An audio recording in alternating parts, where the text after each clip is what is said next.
Something's got a hold on me lately. No, I don't know myself anymore. Feels like the walls are all closing in, and the devil's knocking at my door. Whoa. Bueno, aquí estamos un nuevo martes junto a ustedes para compartir una nueva entrevista a solas.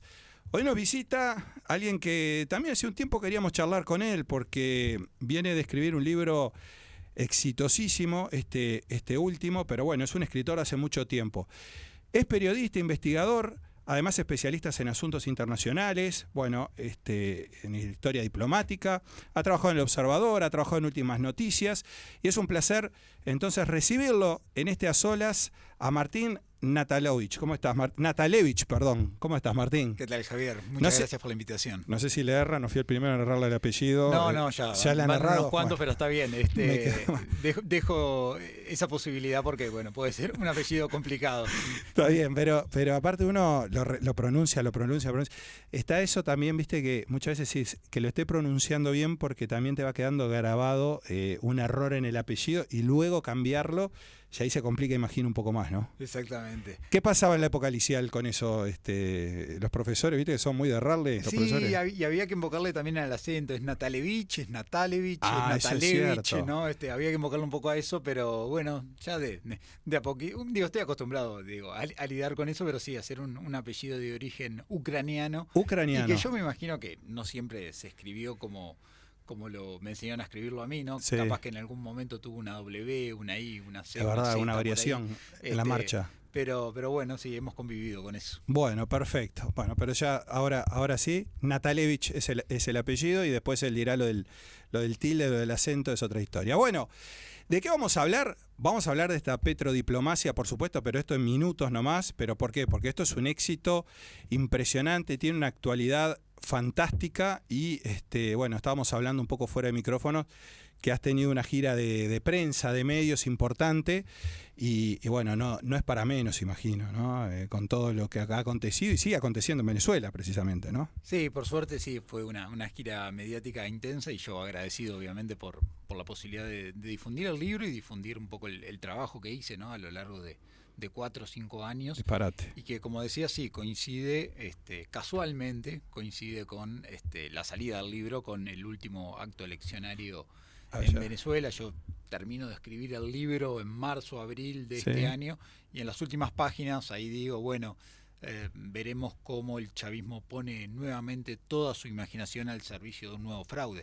Y no es que yo tuviera la bola de cristal, ¿no? Es que realmente quien pudiera ver lo que había pasado 20, 25, 30 años atrás, de cierta manera podía pronosticar que sí, que el madurismo en este caso, Nicolás Maduro y todas las personas que están en su círculo iban a intentar robarse una vez más esa elección. Bueno, vamos a estar hablando de eso, de las implicancias, de todo lo que significó esa etapa en el Uruguay y ya yendo a Chávez, ¿no? Que fue su antecesor y que además es una etapa que hoy le estaba prestando mayor atención, pero hay una sola persona que está viva actualmente, porque el resto ya han fallecido, ¿verdad?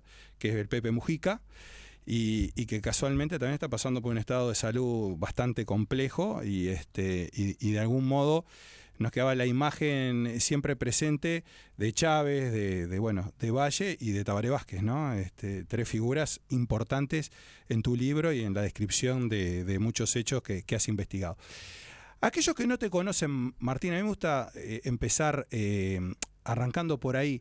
¿Cómo es tu historia de escritura? Bueno, sos periodista, sos investigadora, has estudiado, como decíamos anteriormente, has hablado de terrorismo, de muchas temáticas, te he visto y has sido, consultado durante muchísimo tiempo justamente estos temas. ¿Por dónde viene toda esta carrera? Imagino que ahí en el periodo adolescente es donde se da el puntapié inicial a todo esto, ¿no? Sí, el impulso narrativo, por así decirlo, viene desde muy chico. Creo que no podría precisar bien desde cuándo, pero sí recuerdo que en tiempos escolares ya me encontraba escribiendo, bueno, pequeños relatos, lo que hacemos todos de alguna manera, y por lo menos me permitía entusiasmarme y emocionarme con esa producción que hice. Y sí, durante el tiempo de la adolescencia, sobre todo, empecé a incursionar un poco en lo que era narrativa y poesía. Bueno, escribía ficción. Sí. Primeros intentos, tuve alguna participación también en concursos juveniles de literatura. Y de a poco, viendo qué es lo que iba a hacer de mi vida, bueno, decidí estudiar comunicación, y eso de alguna manera, sin proponérmelo demasiado, me llevó al periodismo. Yo no soy de esas personas que dije, siempre quise ser periodista, o recibía los diarios, que los recibía en mi casa y los leía con mi familia, pero no es que tenía desde muy chico la vocación periodística arraigada.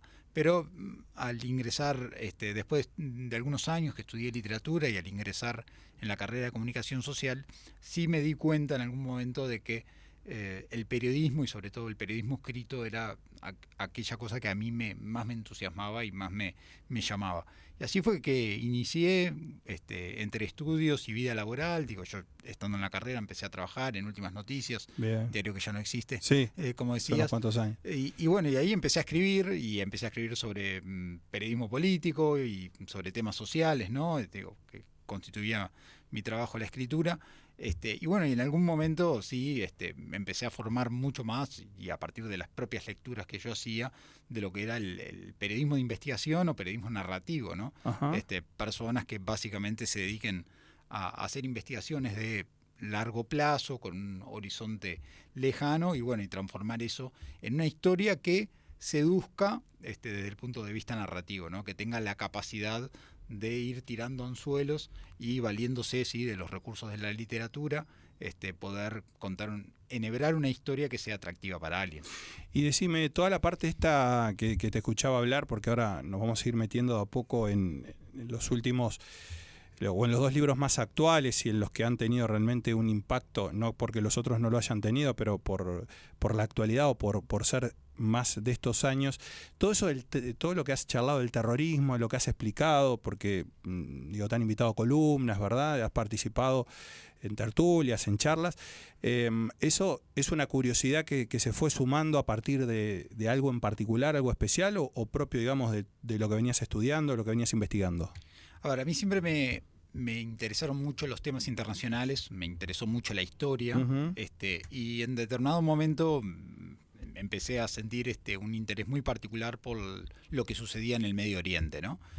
Con el conflicto en Medio Oriente, el conflicto árabe-israelí, el conflicto palestino-israelí, y empecé a estudiar por mi cuenta ese tema, y en algún momento también muy digamos, forjado, muy determinado por lo que fueron los ataques terroristas del 11 de septiembre del año 2001, se me despertó la curiosidad de saber por qué existía el terrorismo, o cómo es que alguien se volvía un terrorista, o, en otras palabras, cómo es que alguien legitimaba la violencia para generar cambios sociales y políticos en una sociedad, valga la redundancia. Y bueno, y eso me llevó a estudiar eso, y yo ya tenía unos años trabajando aquí como periodista cuando decidí ir a estudiar afuera, al exterior. Hice 2 maestrías, una en Inglaterra y otra en Israel, y en esos 2 lugares tuve cierta formación académica en temas de seguridad y terrorismo.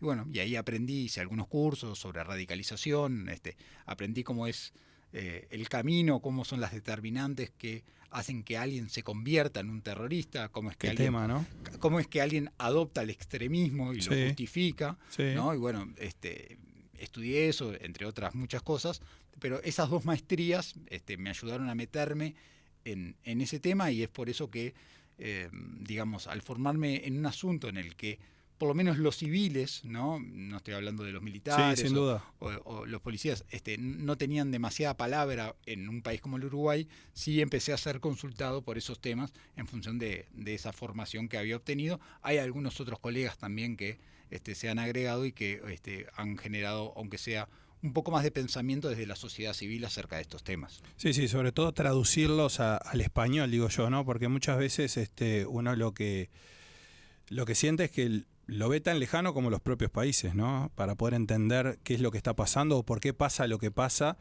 y sobre todo el que no haya una solución y sigan pasando los años y sigamos hablando de los mismos asuntos, ¿no? Bueno, lo de las torres que vos has desarrollado en más de una columna, que has participado y te han invitado, cuando se cumplen 10 años, cuando se cumplen 20, cuando sigue pasando el tiempo, y uno da la impresión de que los objetivos son otros, pero la situación más o menos es la misma de aquellos tiempos, ¿no? Sí, hay quienes hablan de diferentes olas del periodismo moderno, ¿no? Que empezó con los anarquistas allá a fines del siglo XIX, que después tuvo una ola más de carácter nacionalista, una ola que fue anticolonialista, una ola marxista, que la tuvimos aquí también en el Uruguay en la década del 60, en la década del 70, pero que se funda en Europa, en Italia y en Alemania fundamentalmente, y esta ola religiosa, que es la que estamos viviendo, que es la que tiene más preponderancia.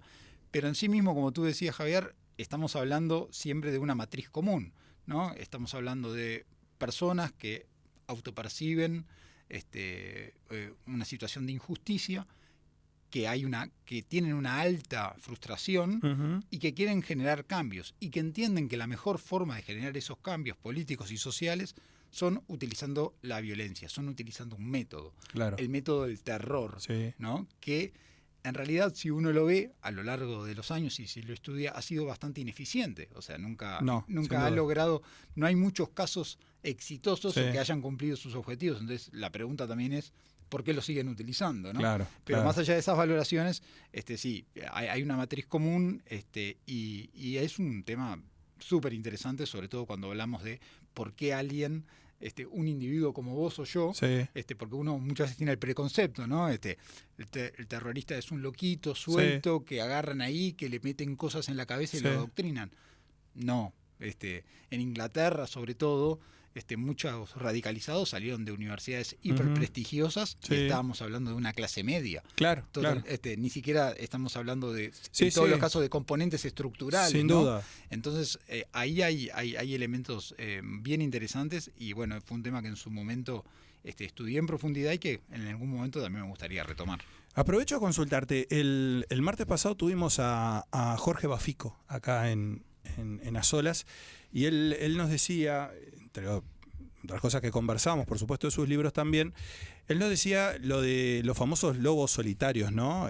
Algo que uno está acostumbrado a verlo en ataques, pero también en colegios, en instituciones universitarias, y él comentaba de que él no veía que eso estuviera tan lejos de llegar a nuestro país particularmente, pero a la región, ¿no?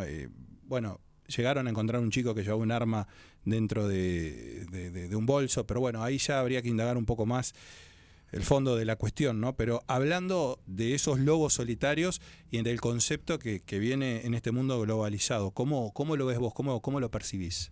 Sí, de hecho ya hubo un caso incluso anterior al que tú mencionabas, del adolescente que encontraron en Rocha, ¿verdad? Sí. Pero si vamos al crimen de el empresario Frem, es verdad, en Paysandú, en el año 2016, si mal no recuerdo, estamos hablando de una persona que, si bien tuvo un proceso de radicalización, Peralta, ¿no? De nombre, tuvo un proceso de radicalización online, o sea, se constataron contactos que esta persona, el agresor, tenía con diferentes grupos, sobre todo instalados en Medio Oriente. Sí podríamos decir, o se podría argumentar, que parte de su proceso de radicalización fue en solitario, ¿no? Entonces, y de estaría hecho, el concepto ahí. Sí, de hecho, la forma en que operó, la forma con la que eligió matar, justamente cometer el atentado, es un método que en aquel momento era muy utilizado por lobos solitarios en Europa. Claro. ¿No? Entonces, de cierta manera, lo que tiene el lobo solitario, para ponerlo entre comillas, es la facilidad de operar, porque el ataque está solamente en su mente. Claro. No coordina con nadie más. Entonces, sí, eso puede ocurrir en cualquier momento, en cualquier lugar, y es solamente la decisión de una persona con el suficiente grado de motivación para poder cometerlo. Así que sí, Uruguay es un territorio donde eventualmente podría ocurrir. Podría ocurrir. Bueno, ahora que eso son de las cosas que uno desea de que no, pero también es cierto que el mundo globalizado hace que, así como recibimos lo bueno, también recibamos lo malo, ¿no? Entonces, en ese sentido, bueno, atentados han habido en Argentina no hace tantos años y han dejado, bueno, muertos y todavía una historia sin resolver definitivamente con los culpables, con todo lo que ha generado a partir de eso, ¿no? Entonces, digo, esa parte tampoco no es tan ajena ni tan lejana. De hecho, no hace mucho tiempo escuché que también se estaba de alguna manera tramando cierta cuestión aquí en Uruguay hace unos días, ¿no? De un posible atentado, o habían habido ciertas informaciones que referían a eso, o sea que es algo que vive o convive con nosotros inevitablemente. Sí, Uruguay históricamente lo que ha sido es un lugar de descanso, ¿no? Para quienes necesitan un refugio, para quienes necesitan escaparse un poco del mundo, por eso de tener fronteras porosas, ¿no? Por eso de que uno puede quizás ubicarse en alguna comarca y no ser demasiado identificado, más allá de lo chico que es este país, Sí. pero ha sido un lugar de refugio y descanso y también ha sido un lugar de financiación. Digo, de hecho, creo que hace poco salía un informe que hablaba justamente de cómo en el Chuy se habían detectado, sí, ¿no? Redes que en realidad están operativas hace mucho tiempo, ¿no? Vinculadas a Hezbollah, vinculadas a Hamas y a otros grupos terroristas que lo que hacen básicamente es trabajar como canal de recolección y financiación, ¿no? Ajá. Eso está operativo hace mucho tiempo, quizás ahora se puede constatar un aumento de esa actividad, o sea, hay diferentes enclaves de América Latina que funcionan de esa manera.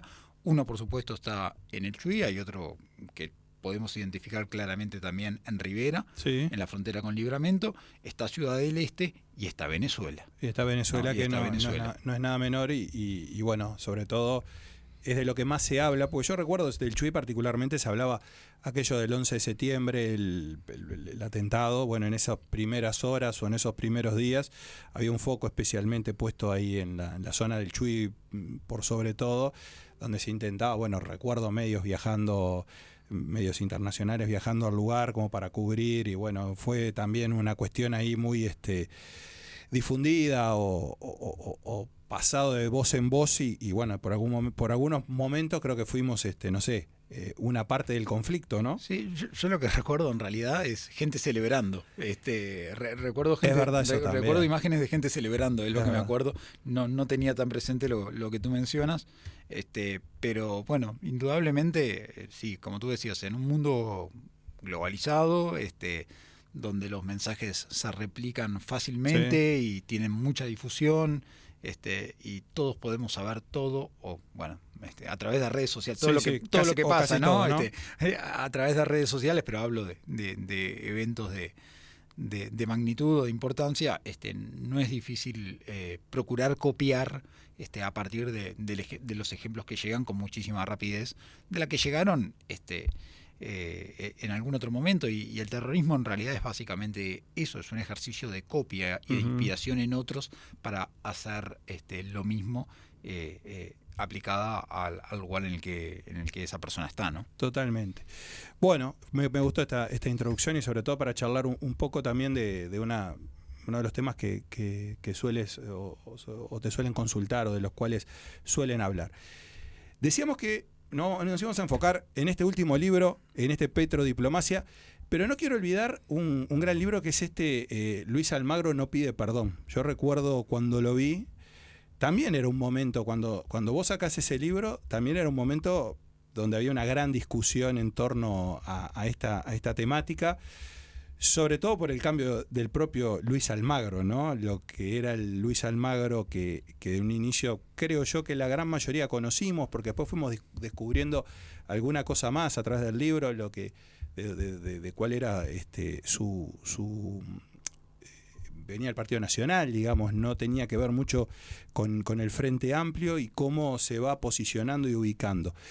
¿Qué te lleva a escribir precisamente de Luis Almagro y generar todo lo que se generó hasta lo sugestiva de la propia tapa, ¿no? Sí, ese fue el primer libro que hice, en ese caso en un régimen de coautoría con mi colega Gonzalo Ferreira. Y bueno, ahí básicamente sí tuvimos la idea que nos planteó en aquel momento Claudia Garín, editora de Planeta, y que ahondaba en la idea de poder contar justamente lo que tú decías, ¿no? ¿Quién era Luis Almagro? ¿Y por qué muchos lo veían como un ser camaleónico? ¿Por qué muchos lo tachaban como un transformista o como un traidor también, ¿no? Sí. Entonces, bueno, nos metimos en esa investigación que también nos llevó unos cuantos meses de trabajo, que incluyó sesiones de tortura, como él decía, el propio Almagro, ¿no? Sí. En entrevistas que fueron en 8 o 9 ocasiones y duraron 2-3 horas cada una de esas sesiones, y donde nos permitió preguntarle directamente a él todo lo que queríamos y un montón de datos que nosotros habíamos recolectado en función de una investigación previa muy rica, ¿no? Y que llevaron a pasearnos por toda la vida de Almagro. Desde sus inicios en Paysandú, llegamos a hablar con compañeros de escuela, compañeros de liceo. Sí, muchas entrevistas. Sí, hicimos más de 100 entrevistas, claro, para ese libro. Pero pudimos reconstruir un poco esos orígenes, un origen pobre, si se quiere, una persona que realmente la había pasado mal, hasta poder construir cómo fue que él se fue metiendo en política, cómo pasó del Partido Nacional al Frente Amplio, cómo llega a estar al lado de la figura de José Mujica hasta transformarse en el canciller de José Mujica, ¿no? Y mantenerse en esa posición durante los 5 años de la presidencia de Mujica entre 2010 y 2015. Y después intentar explicar cómo Almagro salta a la Organización de Estados Americanos, a la OEA. ¿Por qué salta y por qué se convierte, o cómo también se convierte en secretario general en un momento en el que la popularidad hemisférica de Mujica era muy importante, claro, ¿no? Digo, era una figura muy relevante a nivel continental. Y ahí se plantearon básicamente 2 situaciones bien interesantes, que era Luis Almagro respecto a Venezuela, ¿cambió o no cambió? Sí. Y la respuesta que nosotros encontramos en ese libro, es que en realidad no había cambiado demasiado, porque habíamos encontrado, y esto creo que era uno de los hallazgos de ese libro, 2 o 3 episodios en los que Luis Almagro se había enfrentado al gobierno venezolano, primero con Chávez y después con Maduro, y que había sido incluso a tal punto que los propios venezolanos le habían pedido a Mujica que lo retirara de la Cancillería, que lo sacara, ¿no? Claro. Entonces, digo, hay una serie de episodios que demuestran, de cierta manera, que Almagro tenía una visión crítica sobre Venezuela. Y de hecho, en una misión de la UNASUR entre febrero y abril de 2014, que él va a Venezuela, cuando ya se empieza a generar una ola de violencia bien interesante, Almagro les dice en la cara, ustedes no pueden violar los derechos humanos de la manera en que lo están haciendo, ustedes no pueden reprimir, si se dicen a ustedes mismos que son un gobierno progresista, que son un gobierno de izquierda, no pueden reprimir de esta manera. Y ahí se ganó el odio completo de esta gente, ¿no? Sí, sí. Entonces, yo creo que Almagro respecto a Venezuela, no cambió tanto como sí lo hizo respecto a Cuba, ¿no? Porque nosotros constatamos que en el año 2013, cuando se cumplían 60 años del inicio de la revolución, él va a Cuba y habla loas de esa revolución. ¡Viva la revolución! Dice, ¿no? En 2 palabras. Bueno, desde la Secretaría General de la Organización de Estados Americanos, a esa revolución la llamó revolución jinetera. Claro. Entonces, creo que ahí sí hay un cambio que explicarlo puede tener diferentes tipos de interpretaciones. Totalmente. Nosotros dejamos constancia de ello y de una Secretaría General que generaba muchas críticas a lo largo de todo el hemisferio. Y el no pide perdón tiene que ver justamente con esa, bueno, ustedes que lo entrevistaron y en más de una ocasión, tiene que ver justamente con eso de él sentir que no se equivocó en nada de los pasos y de las decisiones que fue tomando. Por ejemplo, de algún modo y por alguna razón, y ustedes lo desarrollan en el libro, él elige el MPP como el lugar para ir y ya no pertenecer de algún modo, entendía que el Partido Nacional no era una opción para él. Y luego se empieza a pautar determinados objetivos, imagino, para llegar, como bien decías, a la OEA, ¿no? Que bueno, que era de alguna manera en el apoyo de Mujica la forma más rápida o más ligera de poder llegar ahí, ¿no? Sí, el no pide perdón es él, digamos, si bien tiene un orgullo bien asentado como Sí, buen político, sí, y capaz que a duras penas puede reconocer un equívoco, él lo que sí dice es que él no actúa de mala fe, ¿no? Entonces, que él no actúa intencionalmente o con una intencionalidad de mala fe a la hora de, digamos, eso, a la hora de hacer sus acciones. sí, claro. Entonces, defiende que no pide perdón por eso mismo, ¿no? Bien. No es que no se equivoque, sino es que si es que se equivoca, lo hace actuando siempre de Sí, buena fe. no se ha dado cuenta. Entonces, y eso, en realidad el título surge de una pregunta que nosotros les hacemos en una de esas sesiones, en una de esas conversaciones, porque él va en algún momento a República Dominicana como secretario general, creo que había una asamblea, si mal no recuerdo, y de forma expresa él pide disculpas porque la OEA en algún momento había avalado la intervención norteamericana en República Dominicana, la intervención Sí, estadounidense, claro. ¿no? Sí, sí, sí.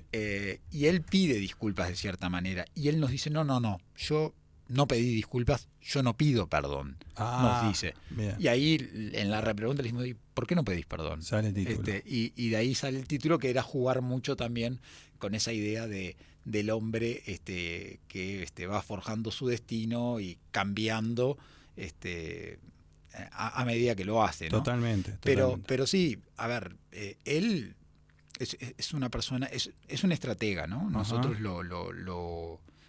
Lo vieron así. lo vimos así y todo el mundo lo describió de esa manera, incluso aquellos, porque nosotros hablamos con amigos, con neutros y con, Sí, claro. y con enemigos, Sí, sí. incluso sus propios enemigos, digamos, o rivales o aquellas personas a las que hoy no les cae demasiado bien, pero que eran antiguos compañeros, pueden hablar de él como un estratega, una persona que conoce muy bien el tablero del ajedrez, que sabe mover las fichas y que intenta estar siempre una jugada antes, ¿no? Ujú. Y bueno, creo que su carrera a la luz de los hechos se puede ver de esa manera. Claro. Él ve que en algún momento en el partido, primero que él elige el escenario político para actuar siendo un funcionario del servicio exterior. Claro. Que es una opción o no, porque hay muchos funcionarios del servicio Sin duda. exterior, de la Cancillería, que no eligen meterse ni activar en política. Él lo elige, en algún momento se da cuenta que dentro del Partido Nacional no hay más espacio para él, empieza a mirar el MPP y toma algunas decisiones, hay muchas que son fruto de la casualidad, pero toma algunas decisiones que lo llevan a estar muy cerca de Mujica. Ujú. Y Mujica pone el ojo en él, y él a base de trabajo, de buen consejo, digamos, de meter mucho, se gana la confianza de Mujica. Claro. Y ahí eso ya lo era todo. Le allana el camino para el resto. Totalmente. Y bueno, sí, y Mujica es la carta que lo lleva a la OEA, sin duda. Claro, ¿no? Y luego está la parte de mantenerse, ¿no? Porque mantenerse en la OEA, más allá después de haber llegado, bueno, hay que lograr los votos, bueno, en eso Mujica tiene mucho que ver, porque como bien decías vos, era un momento donde tenía ascendencia sobre quienes iban a votar a favor, ¿no? Y esa posibilidad estaba dada, también la sabía, imaginó Almagro, pero después te tenés que mantener ahí un poco sostenido, pero por vos mismo, en decir, en hacer, etcétera, ¿no? Bueno, vos decías de Venezuela, y ya nos vamos a ir metiendo en este gran libro, pero bueno, Venezuela lo terminó de odiar definitivamente, porque bueno, su postura siempre fue muy clara de su opinión hacia ese país, ¿no? Confirmó todas sus creencias, claro, o todos sus prejuicios, no sé, pero sí, evidentemente el accionar de Almagro en la OEA lleva a que Maduro le ponga el certificado de agente estadounidense, ¿no? De agente de la CIA. Sí, sí. De hecho, en diciembre de 2014, Mujica tuvo que viajar a Caracas y tuvo que ir al Palacio de Miraflores a hablar directamente con Maduro, porque los venezolanos se resistían a votar a Almagro, porque creían realmente que estaba operando para los Estados Unidos. Claro. Y no solo se resistían ellos, sino que además procuraban convencer a Ecuador y a Bolivia de que no lo votaran, ¿no? Y todo esto está narrado en ese libro. Se complicaba además, ¿no? Exactamente. Entonces Mujica, haciendo gala de toda su autoridad en ese momento, de toda su fama internacional, pone el peso y logra finalmente un voto prácticamente unánime para Almagro en la OEA. Ahora, tú lo decías, hay que mantenerse. Ese primer voto, ese primer periodo es gracias a la protección de Mujica. Sí. Después él se encargó de trabajar políticamente para poder renovar ese lugar. Pero siempre bajo el gran halo de desconfianza de Maduro y sus aliados en la región. Sí. Porque los primeros 5 años de Almagro en la OEA fueron prácticamente determinados por la cuestión venezolana. Sí, sin duda. Y es él el que empuja esa cuestión adentro de la organización, y es él el que procura que haya condenas, que haya sanciones, y obviamente el que no logra hacer nada de eso, porque con Venezuela, y como cuenta este libro, hasta el día de hoy se puede hacer muy poco. Exactamente. Por eso decía de irnos metiendo en petrodiplomacia, valijas, negocios y otras historias del chavismo y Uruguay, ¿no?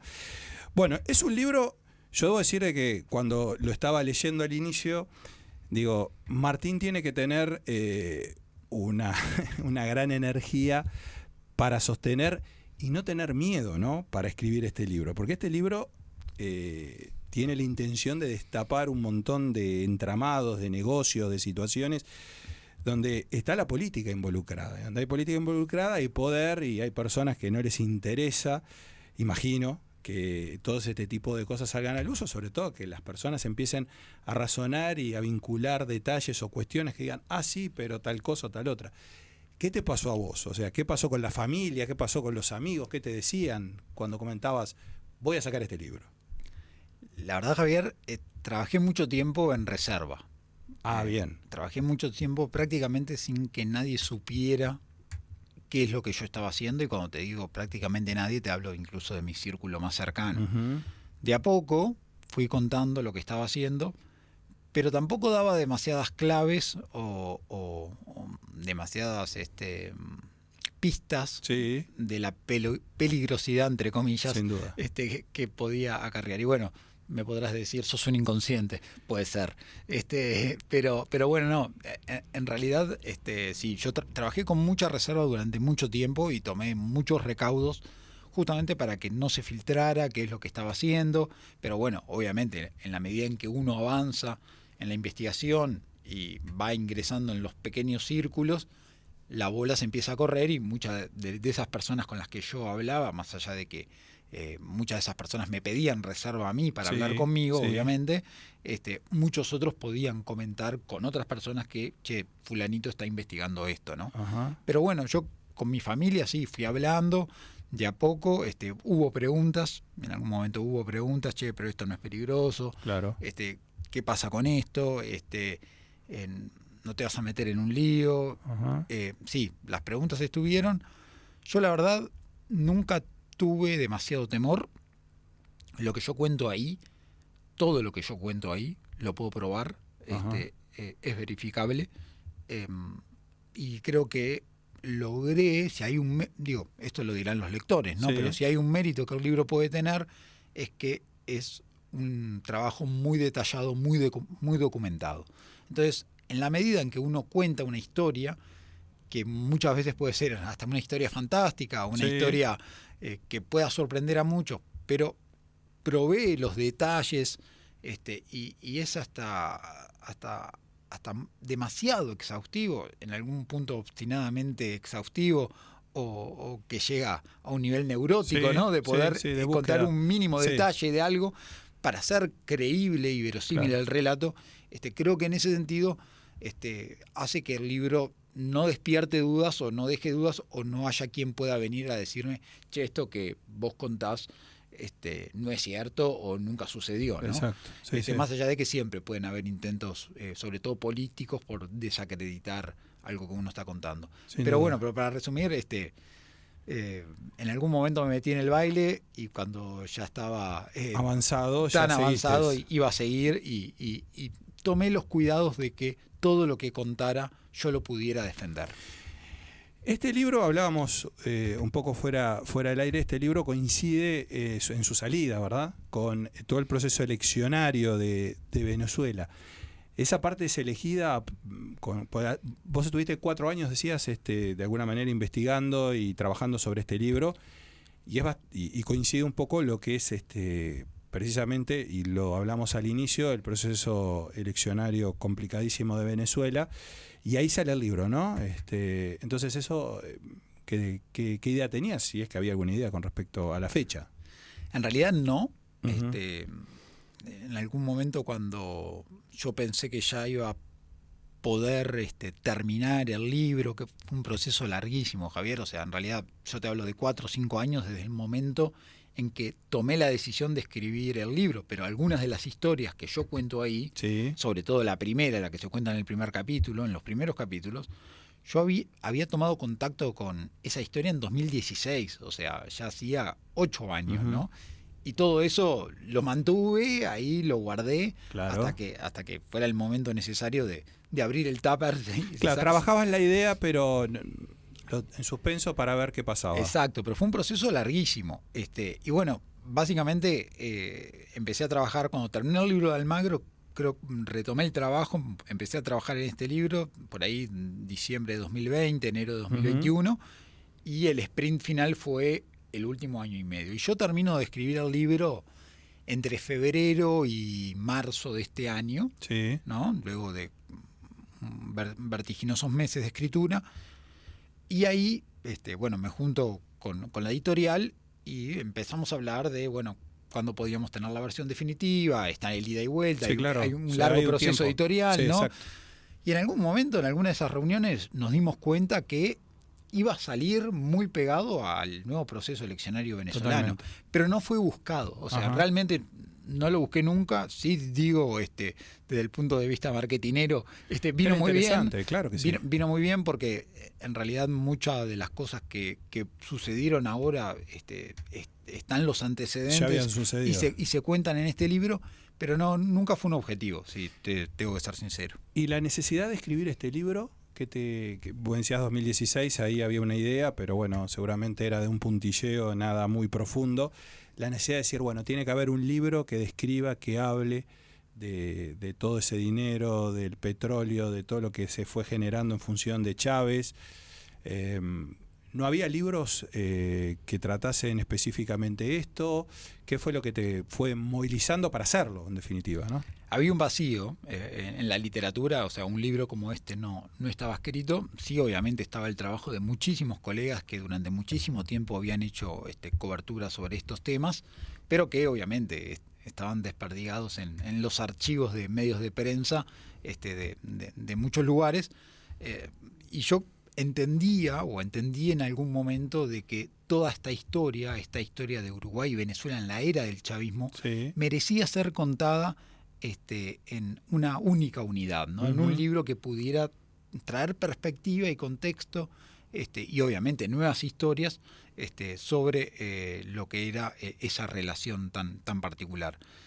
Como yo te decía al inicio de la charla, yo en 2015 venía de hacer 2 maestrías seguidas, venía de muchas lecturas de libros como estos, ¿no? Claro. Libros que, digamos, se enfocaban en un tema particular. Exacto. Y que investigaban un tema particular en determinado tiempo, en determinado momento. Entonces venía bastante formado y forjado en eso. Y en aquel momento yo volví al Uruguay después de 3 años y dije, quiero meterme en un proyecto de largo alcance, ¿no? Quiero tener trabajar para un horizonte y, digamos, y poder acumular algo nuevo para contar una historia. Y en aquel momento, en realidad, lo que empecé a hacer fue a mí me interesaba mucho la historia diplomática, un poco por la formación que tenía, y ahí empecé a recolectar historias para poder escribir algo que todavía tengo pendiente, Sí. que es una historia de la diplomacia uruguaya, ¿no? Ajá. Digo, que es un proyecto hiper ambicioso que nunca va a suceder de esa manera, va a terminar transformándose en otra cosa en algún momento, pero en aquel momento pensaba eso. Y una de las historias que recolecté tenía que ver con Venezuela, y es la que se cuenta en el primer capítulo de este libro. Y ahí empezó todo. Después yo seguí trabajando en la temática venezolana, sobre todo a partir de la cobertura periodística que hacía en el diario El Observador, Sí. durante el segundo gobierno de Tabaré Vázquez, que fue un momento de mucha ebullición de ese tema. Y el libro de Almagro me llevó a tener un contacto con la temática venezolana muy fuerte. Entonces, con todos... Había como un hilo conductor.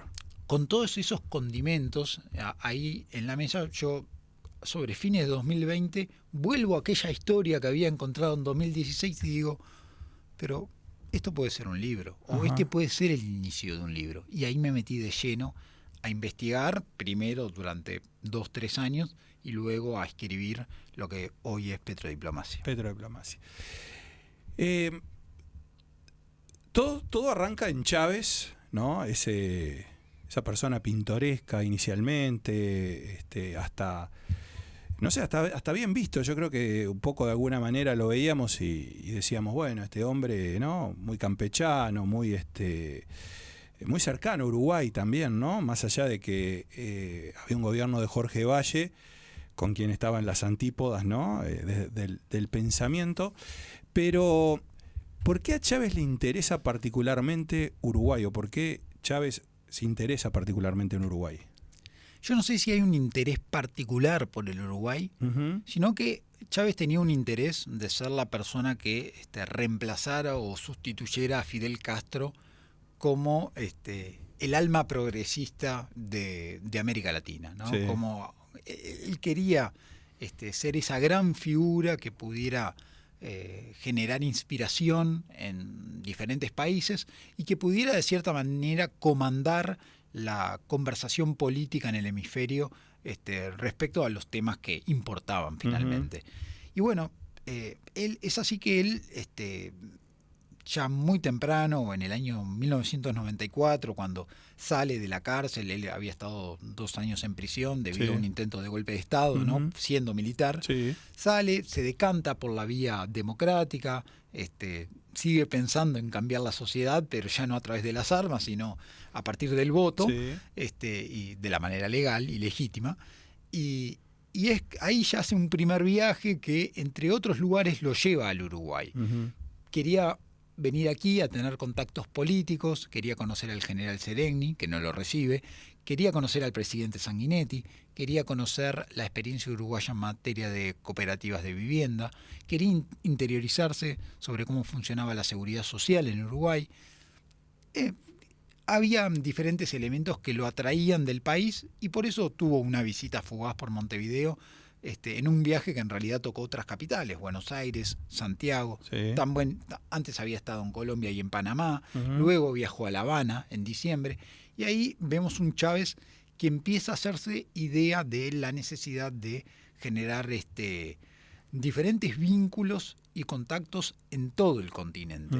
Y en ese marco es en el que él se interesa por Uruguay, obviamente al haber una fuerza progresista en Uruguay que más o menos podía generar sintonías con él, no estoy hablando del Frente Amplio, es que en algún momento él tiene la clara intención de vincularse con el Frente Amplio.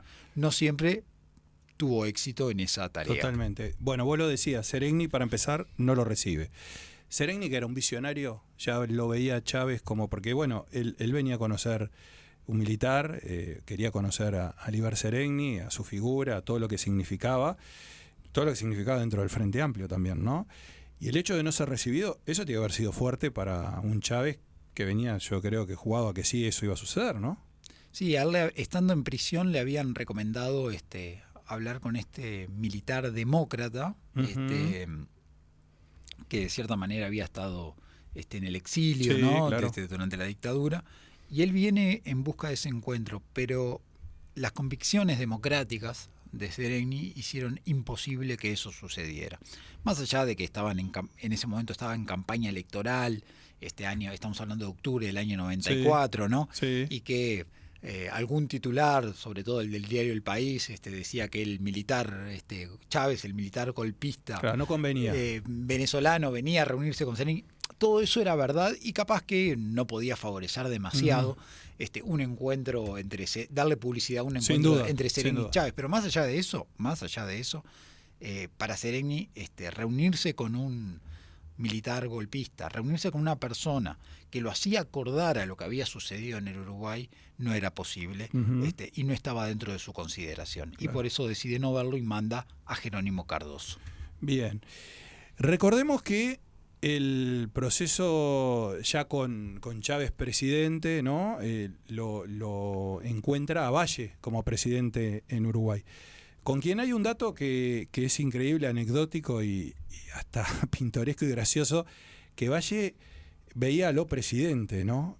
Algo que a todos nos resultaba, yo lo recuerdo, pero era tedioso verlo, había que sentarse a verlo, por lo menos para mí no era para nada interesante. Sin embargo, Valle lo veía.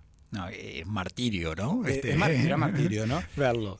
Lo veía y le decía que lo veía, además, ¿no? Era como una especie, entre comillas, de fan, que nadie se enoje, ¿no? Sí, un comentario previo. El primer presidente uruguayo que coincide muy brevemente con Chávez es Julio María Sanguinetti. Es verdad. Muy brevemente. Sí. A tal punto que lo convence, el entonces embajador uruguayo en Caracas, lo convence a Sanguinetti de ir a la asunción de Chávez. Es cierto. Y Sanguinetti va, Uh-huh. y ve en vivo y en directo esa silla que había dejado para Bolívar, ya era todo el histrionismo chavista ya Claro. aparecía, ¿no? Sí. Esa silla que había dejado vacía, y también ve cómo Chávez jura ante una moribunda constitución, lo cual ya daba la pauta de que estaba en su idea cambiar todo Totalmente. ello y tirarlo abajo y empezar algo nuevo. Pero sí, es el contacto de Chávez y Sanguinetti es muy fugaz, es casi Sí. anecdótico, y es verdad lo que tú dices, Valle, que era un presidente muy interesado por los asuntos internacionales y que estaba muy encima de todos esos temas, empieza a desarrollar un vínculo ya desde el primer día que se conocen en el Radisson Victoria Sí. Plaza, acá un día antes de la asunción presidencial, empieza a desarrollar un vínculo muy personal, ¿no? Ahí lo recibe Valle a Chávez y le dice: presidente, usted es bolivariano. Y lo queda mirando Chávez.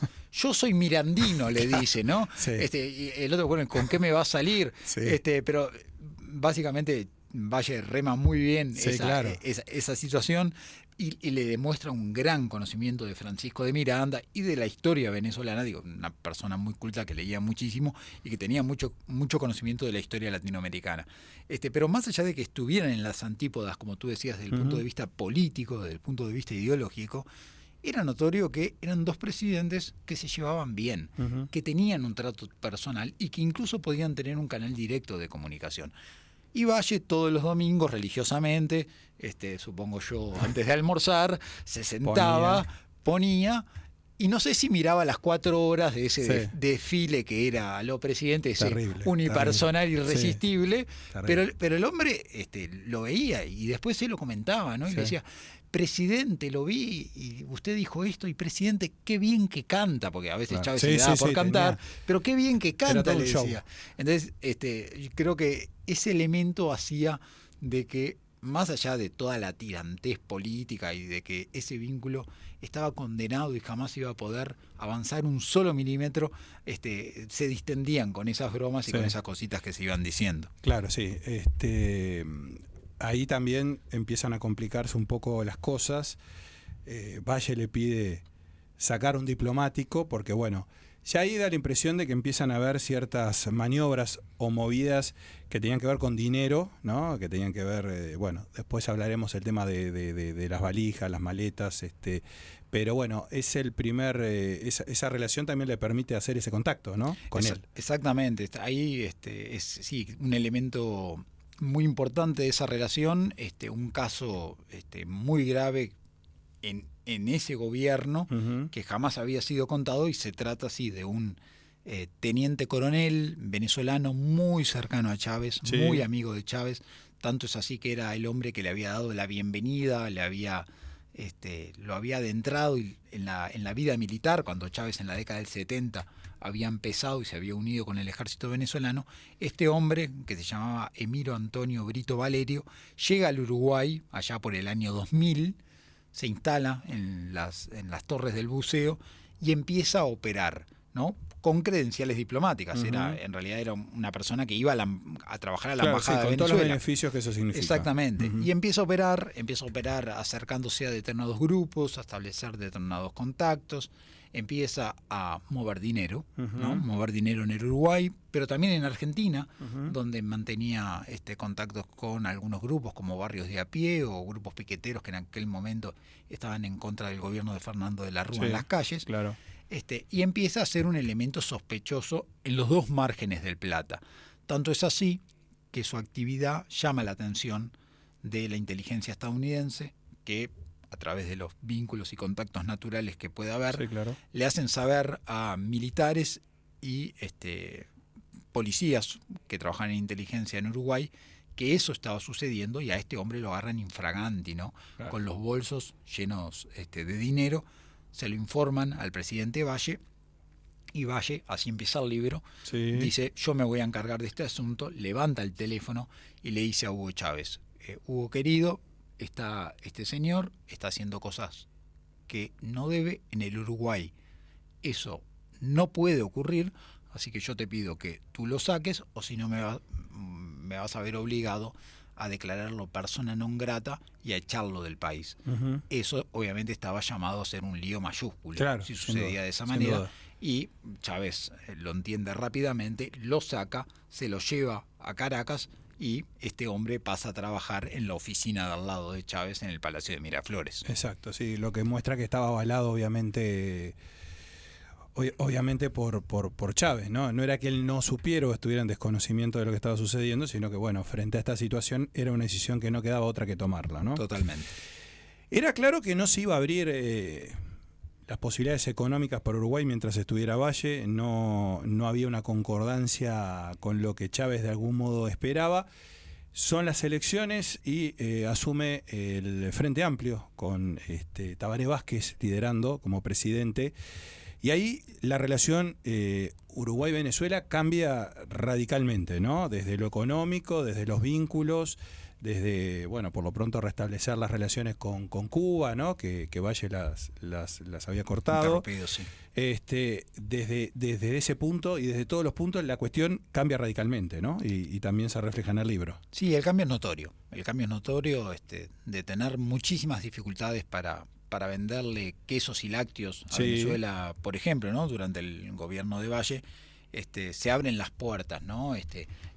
Lo que se llamó la Venezuela saudita, Sí, claro. recibe al empresariado uruguayo, surgen nuevas posibilidades de negocios, Uh-huh. se estrechan los vínculos políticos. Chávez se transforma en un asiduo visitante en Uruguay, Sin duda. viaja un montón de veces, yo creo que en total fueron 11, pero creo que en pocos años llegó a venir unas 7 veces, Sí. lo cual podía constituir un disparate para el conjunto de visitas presidenciales que recibía el Uruguay. Sin duda. Se da una relación que se empieza a estrechar en base a lo que yo llamo la petrodiplomacia, Claro. ¿no? Y de cierta manera hay un montón de cooperación y colaboración a partir también de lo que era PDVSA, Sí, claro. y los negocios que mantenía con ANCAP, y ahí se empieza a empujar todo eso. Claro, para Chávez el comercio era político, Claro. ¿no? Era un tipo de comercio político.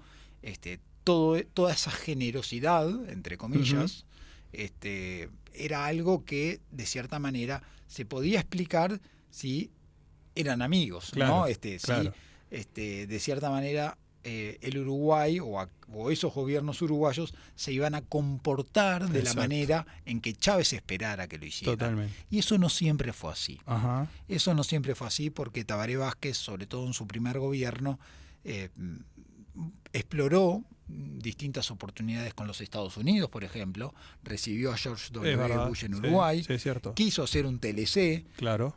Y todo eso estaba en contra de la mirada chavista, se oponía radicalmente a la mirada chavista.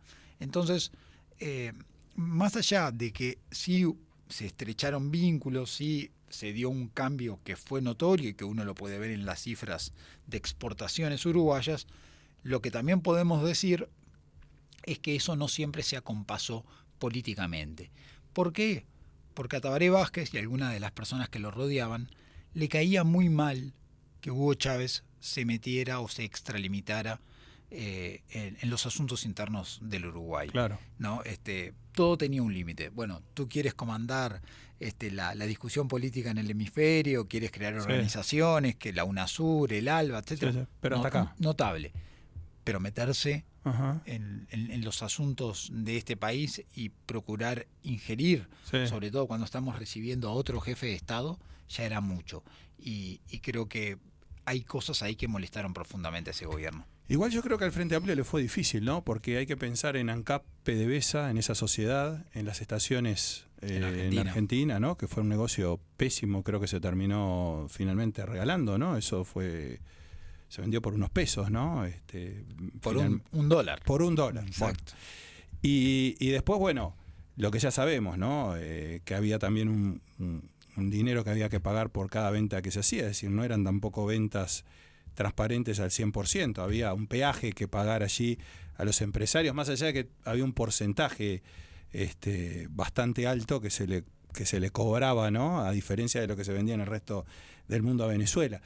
Pero da la impresión que igual no hubo la posibilidad de detener las valijas que fueron llegando, los financiamientos, etcétera, ¿no? En eso, ¿qué sucedía en ese momento? Al mismo tiempo que había un discurso por ese lado, pero por el otro lado da la impresión de que los movimientos de dinero igual sucedían, ¿no? Negocios. Sí, seguían ocurriendo. Más allá de que hacer negocios con Venezuela no fuera fácil, ¿no? No fuera fácil. Había que tener interlocutores que de cierta manera conocieran la realidad venezolana, que supieran qué puertas tocar y que fueran atendidos, ¿no? Digo, si tú o yo caíamos en el Ministerio de Industria venezolano, sí, o en algún ministerio que tuviera la capacidad de compra, podíamos esperar varios días sentados a que nos atendieran, pero si había un contacto clave, bueno, como casi todo en la vida, pero si había un contacto clave que podía llegar, eso se agilizaba muchísimo más. Pero hacer negocios con Venezuela no era fácil, sobre todo porque no era fácil que te pagaran. Claro. ¿No? Porque había licencias de importación, obtener esas licencias de importación era trabajoso también. Sin duda. Y tener la licencia de importación significaba también poder tener dólares para comprar. Claro. Bueno, todo eso generó determinado negocio que sobre todo los venezolanos utilizaron, sí, y que muchas veces ni siquiera importaba qué es lo que compraban, ¿no? Sí. Digo, simplemente lo importante era tener los dólares para poder cambiarlos en el mercado negro y hacer una diferencia. Digo, sí, claro. Muchas veces ese tipo de negocios, quiero decir, fueron negocios mucho más financieros, sí, sí, sí. Más allá de que ese pueblo necesitaba leche, necesitaba queso, sí, ¿no? La famosa pollo, leche en polvo. Efectivamente. Sí. Pero bueno, ahí siempre hay una dificultad bien interesante, hasta que incluso quedaron deudas por cobrar hasta el día de hoy. Pero sí, en realidad es como tú dices, respecto a que más allá de las tiranteses, hubo algunos años de prosperidad en los que los negocios se impulsaron, ¿no? Podemos ver igual que cuando se enfrían las relaciones políticas, baja. Claro. Y cuando, por ejemplo, ¿no? Entre el 2005 y el 2007, 2008, hay un momento de mucho aumento. Cuando se enfría la relación entre Vázquez y Chávez, baja. Y después se vuelve a encender fuertemente con Mujica. Con Mujica, y claro. llega a tocar cifras récord para el intercambio comercial entre esos dos países. Y luego con Vázquez vuelve a bajar, ¿no? Claro. Entonces, la determinante política era muy importante en este sentido. Y justamente esa medición está en ese movimiento o en ese no movimiento, en el entendimiento que se podía llegar a tener. Chávez y luego en general la política venezolana tenía interés por algunos sectores particularmente de la política uruguaya, ¿verdad? Hoy se veían videos de Abdala, por ejemplo, visitando Venezuela, ¿no? Y bueno, estando allí en cada una de las presentaciones. Todo eso de alguna manera también marca ciertos movimientos o también ciertos contactos que se llevaron adelante durante todo ese periodo, ¿no? Sí, desde muy temprano el chavismo, y cuando te hablo desde muy temprano, Javier, te hablo incluso desde la etapa en que estaba teniente coronel aquí en la vuelta, ¿no? Tan prematuro como en el gobierno de Valle. Sí. El chavismo procuró generar un tejido, una red con organizaciones sociales que de cierta manera le dieran el sustento necesario para cuando llegara el momento indicado tuvieran una fuerte base de apoyo en Montevideo, así como en otras capitales, ¿no? Sí, claro. de América Latina. O sea, un conjunto de actores sociales, de nodos, que los aplaudieran cuando llegaran, que los defendieran en Claro. las calles, que incluso viajaran a Venezuela para poder hablar bien de este proceso Sí. revolucionario y de la importancia que Sí, tenía. Y ahí trabajaron, yo digo, muy a la cubana, ¿no? Claro. Intentando insertarse en el entramado social, generando influencia desde abajo y procurando torcer la discusión muchas veces en favor de sus propios intereses. Por eso es que hasta el día de hoy, Sí. tenemos actores sociales aquí en Uruguay que defienden un régimen que, bueno, digo, no se No hay necesita dudas. mucho para poder condenarlo, ¿no? Un régimen que persigue gente, Sí, que tiene proscriptos. que tiene políticos proscriptos, que tortura gente en un lugar llamado el Helicoide, Sí. ¿no? Que comete todo tipo de violación a los derechos humanos. Entonces creo que esa base de apoyo a la que hacíamos referencia realmente dio sus frutos. Totalmente. Vamos llegando al final, pero por supuesto hay que comprar el libro, porque el libro da un montón de detalles. Estos son unos puntillos que seguramente van a atrapar para ir y leerlo, ir y comprarlo, que está en todas las librerías, por supuesto. Pero tus investigaciones son tan buenas y están en el Muchas detalle, gracias. tan en el detalle, que vos descubrís que hay aviones, por ejemplo, que vienen sin pasajeros, que vienen a Uruguay, ¿verdad? Aviones que están por muy poco tiempo, que llegan, que vienen solo con sus pilotos y que vuelven. Eso también sucede, ¿no? Y no hay muchos datos que traían, por qué venían, cuál era el motivo, ¿no? Sí, eso es interesante. Me costó mucho tiempo conseguir esa información porque Sí, imagino. en algún momento me propuse ver cuántos aviones habían llegado al Uruguay, cuántos aviones de matrícula venezolana Sí, claro. durante todos esos años habían llegado Sí. al Uruguay y cuántos habían despegado, ¿no? Ujú. De dónde venían, hacia dónde iban, Claro. cuánto tiempo permanecían en territorio nacional Sí. y fundamentalmente quiénes venían Claro. en esos aviones. Así que haciendo pedidos de acceso a la información pública, pero incluso teniendo que yo mismo registrar cajas y cajas y cajas en el aeropuerto de Carrasco. Sí, en el viejo. No, en realidad el nuevo. es en el nuevo. Ya es en el nuevo. En una parte del archivo, Ajá. donde están, digamos, cajas que contienen hojas con información de vuelos. Pero Claro. te estoy hablando de miles y miles y miles de disparate. hojas. Entonces, un poco el propósito era poder determinar eso. Y bueno, yo ahí encontré por lo menos 200 vuelos que Disparate. en 15 años llegaron al Uruguay de matrícula venezolana. En algunos casos pude determinar de dónde venían y hacia dónde iban, Sí. cuánto tiempo habían permanecido, y ahí aparecen cosas hiper curiosas, ¿no? Hay vuelos que estuvieron media hora Ujú. acá. O sea, Sí, vuelos fantasmas. que vinieron a hacer media hora, no lo sé. Muchos de ellos venían sin pasajeros y hay otros que sí traían todo tipo de celebridades. Y muchos de ellos personas después ubicadas en listas de sanciones que confeccionan. internacionales, sí. Exactamente. Sí, sí. Entonces, sí, creo que ese es un capítulo bien importante para poder darle materialidad a todo esto y saber bien de qué estábamos hablando. Exacto. Y quedará en una incógnita qué es lo que traían esos aviones o no, o a qué venían, porque además hacían paradas en algunos países de la región también, ¿no? Y después Hubo rutas, ¿no? rutas interesantes, algunas que se utilizaron, algunas que fueron utilizando Santa Cruz, Sí. otras que fueron utilizando Asunción, Ajá. pero uno puede ver algunas continuidades, ¿no? Exacto. Algunos Sí, parámetros que se repetían y que se un modo mantenían. superandi que se mantenía. Exacto. ¿Qué pasa con el Frente Amplio de cara a las elecciones, a lo que se viene con este libro y con todos estos temas? Porque no solamente vinculado al libro, pero sí vinculado, y vos lo decías, y así es, a la postura que algunos sectores que integran el Frente Amplio están tomando con respecto al propio gobierno de Maduro y a las elecciones. ¿Cómo termina afectando todo esto, no? Y claramente, desde hace un buen tiempo a esta parte, es un tema súper incómodo, ¿no? Ujú. Para el Frente Amplio. ¿Por qué? Porque hay algunos sectores que no dudan en condenar lo que sucede Claro. en Venezuela, sobre todo desde hace mucho tiempo, los sectores más seregnistas, ¿no? O aquellos que estuvieron mucho tiempo inspirados por el general Seregni, pero luego por la presencia de Danilo Astori, Sí, sí. han dicho claramente y de forma muy contundente qué es lo que pasa en Venezuela y sin ninguna duda, sin eufemismos.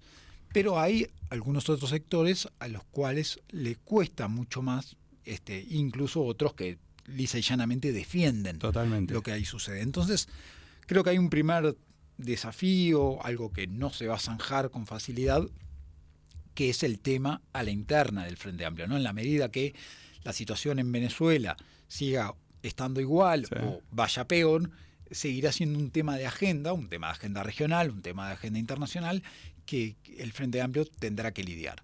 Y después es interesante ver qué pasa si a partir del 1 de marzo gana Yamandu Orsi con este tema, ¿no? Claro. ¿Cuál será la postura de ese gobierno uruguayo? ¿Cómo asumirán ese desafío? Por el momento, en campaña, no ha dado demasiadas pautas, obviamente porque es un tema incómodo, de qué es lo que hará o cómo se comportará. No creo que vaya por la misma línea que adoptó Lacalle Pou. Sí me lo imagino procurando hacer los difíciles equilibrios que tuvo que hacer Tabaré Vázquez durante su segundo gobierno. Espectacular. Bueno, Petrodiplomacia, valijas, negocios y otras historias del chavismo y Uruguay es un libro de Planeta. Martín Natalevich, que es su autor, lo hemos tenido acá y realmente es un placer, Martín. Hemos tratado de recorrer todo lo que hemos podido, conocerte un poco más y bueno, estaremos con gusto recibiéndote cuando ese otro trabajo que ya está en tu cabeza avance y que bueno, que vea luz. Pero por lo pronto, de momento, gracias por venir. No, la verdad el agradecido soy yo por todo este tiempo y por esta linda charla que tuvimos, así que hasta la próxima será. Bueno, espectacular. Nosotros nos vamos, volvemos el martes que viene con otro A Solas. Gracias por acompañarnos. Chau.